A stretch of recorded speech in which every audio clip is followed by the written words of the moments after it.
Hi guys, hope you're all well and welcome back to the channel, and today we're going to be reviewing the Leica M10-P. Now, I think this is a really interesting camera because it kind of sits in that niche bracket of Leica camera systems where it's not the M9, which has the glorious CCD 18 megapixel sensor, which I'm very biased of because I own the ME, which is basically the M9, and absolutely love it. But the M10-P is basically the M10, but the professional model, if you were. So gone is the Leica red dot that we're all used to.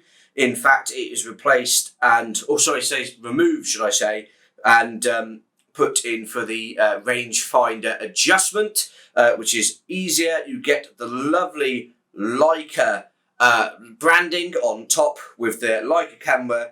Weltsar Germany on there, which is absolutely lovely. I love that addition. And, from the M9, you're getting, some quite good upgrades, and the M240. So, if you look on the back here, we have a lovely, nice, big screen. Really good resolution screen. I'm really impressed with this. I thought it was absolutely fantastic. Shooting colour and black and whites. It is so nice from my personal experience coming from a ME to actually look at the screen and know that you've completely nailed the shot and everything.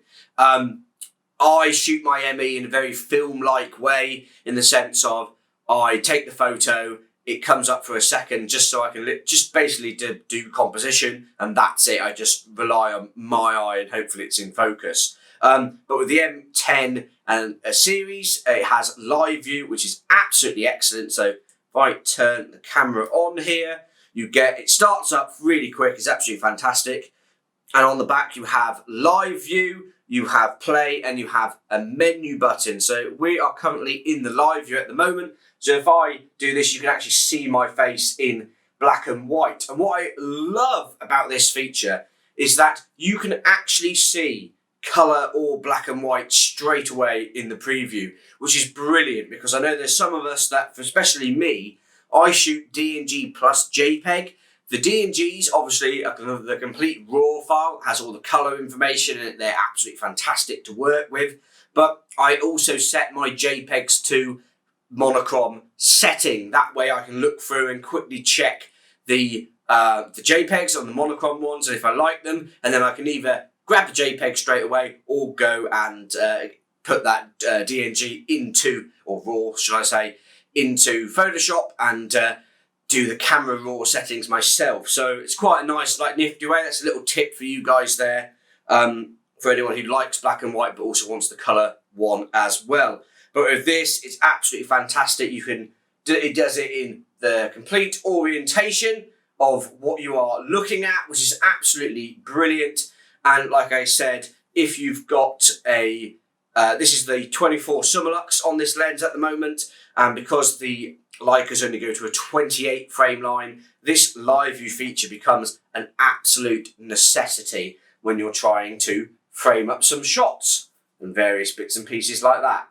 See? Absolutely fantastic feature. I didn't know if I was going to enjoy it, but I really did. And that live feature, it really came into its own when I'm using a wider lens than the actual frame lines in the rangefinder. So from 24 all the way down to the 18 mil, that live view feature is really going to help you.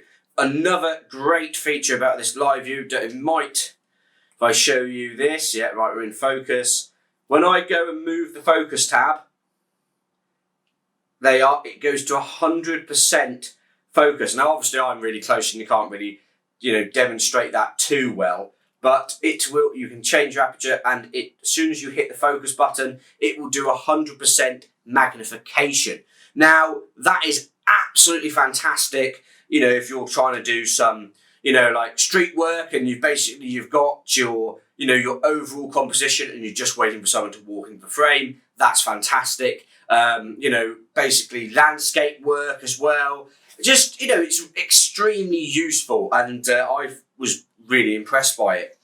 Now, this has the feature where you obviously slide up to the left, and this is where, the M6 and or the manual focus, the film Leicas would have your rewind knob. This is your ISO dial. Everything on the M10 series upwards is all on top, and I absolutely love it. So this goes from 100 all the way to 6,400 and can be extended as well. I have actually been shooting this on auto mode and just left it on there. I mean, this camera is absolutely fantastic. It produces 24 megapixel images.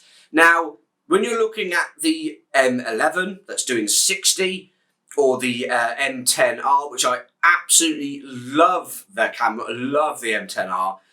It was my first proper digital Leica that I used, so it's got a bit of a soft spot for me.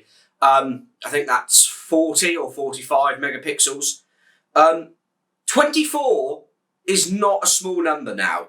I mean, fine, you've got Sony cameras that are doing 64. There's rumours that there's going to be a 100 megapixel camera, CMOS sensor, and stuff like that. Fine, whatever. I've been shooting 18 megapixel photos on my CCD Leica ME, and they produce some amazing photos that I've printed and done, and they look fantastic. So 24 megapixels, it is completely fine in today's time. Do not be put off by that. What else can I say about it? The ergonomics of it are fantastic. It has a little thumb grip here. I mean, you can get the extra one that you put on top and it slides down and you have that little extra support. But to have this sort of built-in, I wouldn't say gnarl, but formed edge is absolutely fantastic, which basically means you can put your thumb there and hold this one-handed. If you're zone focusing, you are basically good to go. You can do anything you like with this, and you're completely free, which is absolutely fantastic. Honestly, guys, it's been brilliant. I really enjoyed this camera. And another thing, just going off on a tangent, is with the M10-P, you have your frame selector, which basically means that you can move it to your right, as in towards the lens, and it will show you your various frame lines of each thing that you are looking at. So that is absolutely fantastic if you're a Leica owner that has more than one lens and you're thinking, maybe, say, you didn't want to shoot the 24, you wanted to do a tight shot, so on a 90, you can simply click this and see what that would look like on the 90mm, which is absolutely fantastic. I love that. This will go up to 4 thousandths of a second shutter speed. So anyone who's really wants a super high-end, quick shutter speed, the Leica M10-P can do it. I tend to shoot mine like film cameras, so I rarely go over 500,000 ISO, but it all depends on you guys. But honestly, the M10-P, I've been blown away by it. It's an absolutely fantastic camera. It's available in black paint or silver. And I really like this silver colour. I think it gives the M10-P a rather sort of vintage look, like the MA or the MP of their lineup, their film cameras. So I think this kind of sort of fits in. Without the red dot, you don't really know how old this camera is. It could be, it could be brand new, or it could be, 30, 40 years old. You just don't know. But I love that because it looks like a timeless piece. But anyway, guys, that is basically my review of the M10-P. I think it's an absolutely fantastic camera. Hopefully, going through this, we've got images going out as well, so you guys can see what I've been shooting with it. Those images have been with the 24mm Summilux and also the 28 Summeron 5.6, which I think is an absolutely phenomenal lens, and you guys will actually see that full review in a later date. It might have already been out, it might not have been before this video, but wow, that lens, it's something special. I'll just say that. But anyway, guys, thank you so much for all the love and support in the channel. It really does mean a lot. I see that subscriber button go up every month, and it's just absolutely phenomenal. But I will say, please give this video a like and hit the bell icon. It really does help the channel out. And also it means that when I do new videos, you guys get to see it first, because I know some of you aren't doing it, and over 95% of the people who watch these videos are not subscribed. So if you like what I do and you've watched a couple of other videos of mine, please hit that subscribe button. It really does help me out on this photographic YouTube journey. But anyway, guys, thank you so much for all the love and support. I really do appreciate it. And I'll see you all in the next one. Cheers, guys.